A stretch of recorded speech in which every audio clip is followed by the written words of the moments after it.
The Red Raiders look to secure bowl eligibility on Senior Day at Jones AT&T Stadium against the UCF Golden Knights. It'll be no easy task for the Red Raiders, but they're up for the challenge. Hey, how's it going, everybody? It's RC Maxfield here for the Back to 12 podcast.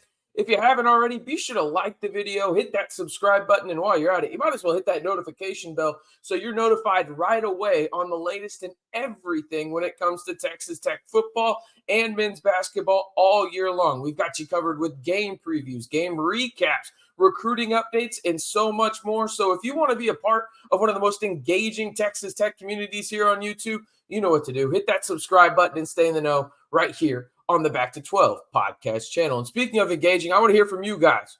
Who you got and what's your score prediction for Texas Tech versus UCF this weekend? The final home game at the Jones before it's completely renovated before next season. Let me know your score prediction down in the comments below. All right, let's set the scene a little bit here so you guys know where to watch and what time kickoff is.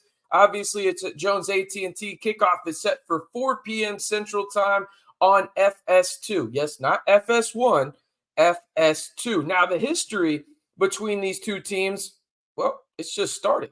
This is the first ever matchup for Texas Tech football against UCF, and this is the second time that they've played a team for the first time ever this season. I'll give you a second to think about who the other one was. Not Wyoming. Tarleton State was actually the other one on this. This is the first time the Red Raiders have actually ever faced a conference opponent for the first time in history since the Red Raiders have joined the Big 12 back in 1996. Some other things you need to know about the Red Raiders going into this one. Texas Tech has now won 5 consecutive games in the month of November. They're actually 6-1 under Joey McGuire in games in November and December. Remember, last year they won 4 in a row to end the year. The only loss in the Joey McGuire era in November or December was against a top-ranked TCU team in Fort Worth, 34-24 last year. Now, on the 5 consecutive wins in the month of November dating back to last season, that is actually the longest streak for the Red Raiders since Tech won 6 in a row during the 1992 and 1994 campaigns. All right, let's jump into injuries on this one for Texas Tech, and some good news for the Red Raiders as they continue to get healthy, right? Joey McGuire said in his weekly press conference, leading up to the UCF game that they expect to have Mason Tharp and Steve Linton back for this game. He also said that Cole Spencer has a good chance at playing against the Golden Knights as well. Now, the one that he said will go down to kickoff will be Tyler Owens. That one's big. Remember the flip that the Red Raiders put in the secondary just a couple weeks ago prior to the TCU game was that of switching CJ Baskerville from the star position to the boundary safety and bringing Tyler Owens down to the star position, which I really like with his athleticism. But he is nursing an ankle injury. We saw him get it carted off. Back to the locker room. They x-rayed it there in Lawrence. He is good in terms of no breaks, but it's going to be a swelling and just how much he can get up to game speed prior to his potentially last game at the Jones. So hoping he can play in this one since, again, this could be his last one for the Red Raiders. All right, players to watch for Texas Tech and UCF. Let's start with the Red Raiders. We're going to talk about Taj Brooks until we can't no more, okay? Taj Brooks and Cameron Valdez. Stop me if you've heard this before. The Texas Tech run game will be pivotal on Saturday. I think we all know that, but you can see it at the bottom of your screen right there. UCF allows the most rush yards per game to opponents with just under 196. Getting Brooks and Valdez going early will be pivotal for the Red Raiders, more so for the defense, in my opinion. And the reason being is this. You think about the Texas Tech defense and how much they played in the second half last week against Kansas. Now, again, they're going to have a week to prepare, go through treatment, all that stuff. I get it. But UCF, they want to go fast and they want to go really, really outside, space you out and everything like that. So you're going to need to use your depth if you're Texas Tech, right? What's the best way to slow down an offense? Not have them on the field. And that's how Texas Tech can do that with the run game. Again, UCF giving up a ton of rushing yards. I know what you're looking at last week against Oklahoma State where they only gave up 52. I get that. But UCF got out in front really quick against the number 15 Oklahoma State Cowboys last week in some really badass jerseys, by the way. Go check out the UCF jerseys. Their space jerseys last week. Chef's kiss. Anyway, that's not really what UCF is about in terms of stopping the run. They give up rushing yards, and Taj Brooks and Cameron Valdez will be pivotal. Obviously, more so Taj Brooks, but you're going to have to spell him a little bit, and I think Cameron Valdez will be an integral part of that.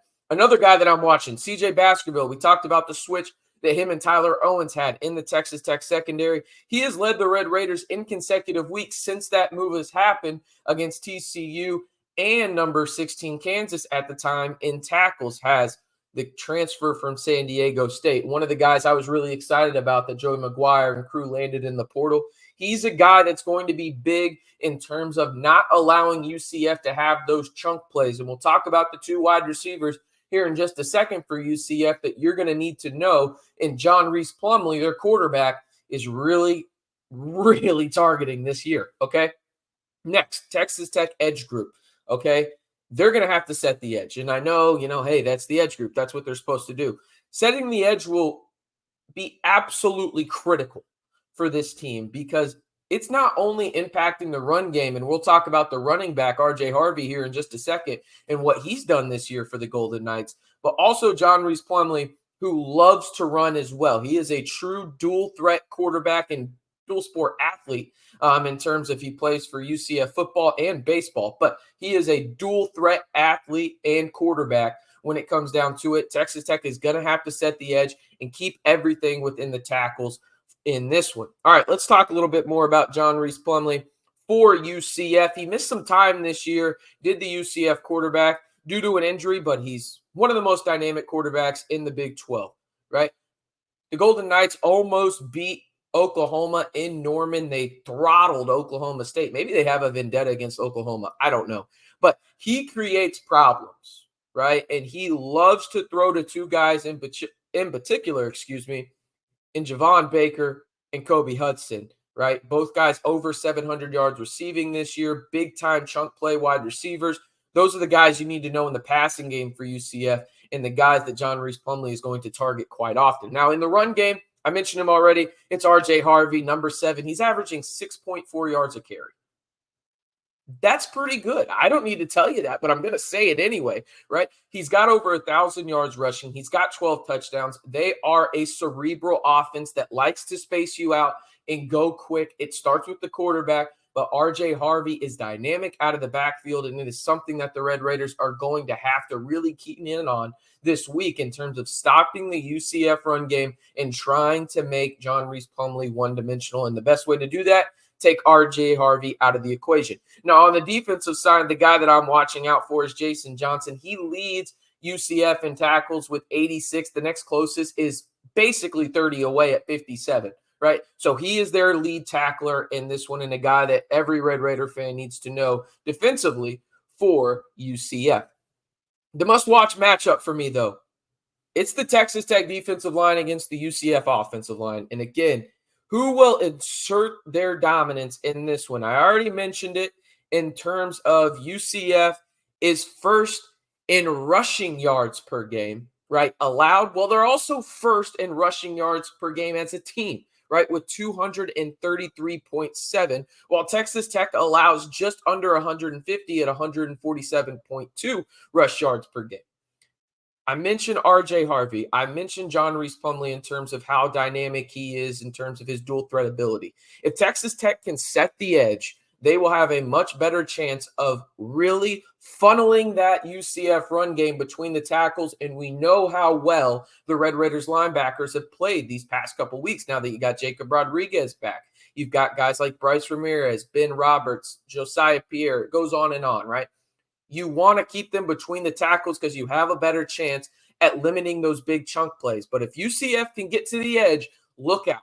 It could get dangerous and they could turn this into a track meet. And you do not want the game to turn into a track meet if you're a Texas Tech fan, because UCF will probably win that game 8 times out of 10, if we're being honest. So this is what I'm watching most of Texas Tech, and their D-line can set the edge, set contain, and keep UCF running between the tackles and not allow John Reese Plumlee to scramble outside and really create some of those big-time plays that are unscripted in terms of the play design. All right, The odds for this one for Texas Tech and UCF, you see them at the bottom of the screen, and you see my score prediction as well. Texas Tech -3 in this one. The total over-under is set at 60.5. I have the Red Raiders winning 36-28, and here's the reason why. This is a huge game on multiple fronts for the Red Raiders, and I think they actually match up pretty well against UCF. First and foremost, it's senior day. These seniors have given a lot to this program. Obviously, a lot of them through a coaching change. They're going to come out and they're going to play their absolute best, in my opinion. Also, if you win this game, you secure bowl eligibility. That's big. Again, you get more practices for those young guys that are going to be in the rotation next year for the Red Raiders after a lot of these guys leave, right? But it also continues this momentum into Austin. Now, am I going to pick Texas Tech to beat the Longhorns? Probably not, right? But it continues momentum and crazy things happen on Friday night in Austin. We've seen it in terms of Texas Tech in the past, right, post-Thanksgiving. So that's kind of where I'm at. I want to hear from you guys one more time, though. Let me know down in the comments below your score prediction for Texas Tech versus UCF on Senior Day. Who you got winning? Leave your score prediction on the pinned comment down below. And one more time, if you haven't already, be sure to like the video, hit that subscribe button, and you might as well hit the notification bell too to stay in the know right away on everything Texas Tech football, whether that's game previews, game recaps, recruiting updates, and everything in between. We've got you covered here on the most engaging Texas Tech community on YouTube, of course, talking about the Back to 12 podcast channel.